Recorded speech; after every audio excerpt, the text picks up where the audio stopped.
रिया की शादी को अभी बस 1 साल ही हुआ था। सब कुछ ठीक चल रहा था, लेकिन अचानक एक दिन उसका पति आरव गायब हो गया। रिया को कोई सुराग नहीं मिला, बस आरव का मोबाइल चालू था।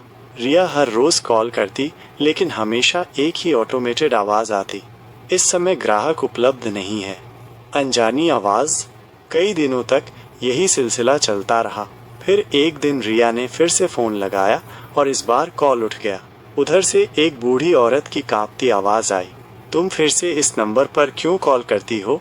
मेरी बेटी की मौत को अब 10 साल हो चुके हैं। यह सुनकर रिया के पैरों के नीचे से ज़मीन खिसक गई। उसे समझ नहीं आ रहा था कि ये सब क्या है। सच्चाई की तलाश। अब रिया के सामने एक नई और भयानक सच्चाई थी। वह सोचने लगी, क्या आरव कभी था भी? क्या उसकी शादी सिर्फ एक भ्रम थी? रिया अब इस रहस्य के पीछे की सच्चाई जानने के लिए निकल पड़ी। रिया केक लेकर कमरे में आती है, मोमबत्तियां जला रही है। आज हमारी पहली सालगिरह है और आरव ऑफिस से आने वाला है। मैंने उसकी पसंद का चॉकलेट केक बनाया है। वो कॉल करती है, the number you are calling is not reachable. शायद मीटिंग में होगा। 2 दिन बीत जाते हैं। आरव न ऑफिस गया न घर आया। पुलिस में रिपोर्ट दर्ज करवा दी जाती है। अगर तुम नाराज़ हो तो कह दो, यूँ गायब मत हो, प्लीज़ वापस आ जाओ। 6 महीने बाद एक रात अचानक उसका फ़ोन रिंगिंग होता है। हेलो?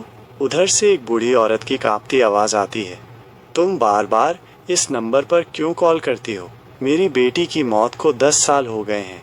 नहीं, ये नंबर तो मेरे पति का है।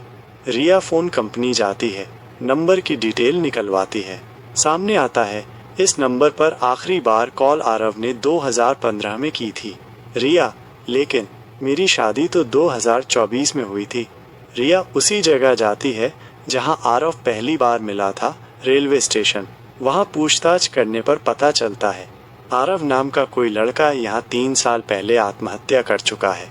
रिया की आंखों में आंसू भर आते हैं। तो क्या मैं किसी भूत से शादी करके रह रही थी? पता नहीं वो कौन था, लेकिन वो मेरी जिंदगी का सबसे सच्चा प्यार था। सच्चे प्यार की कोई परिभाषा नहीं होती, बस एहसास होता है।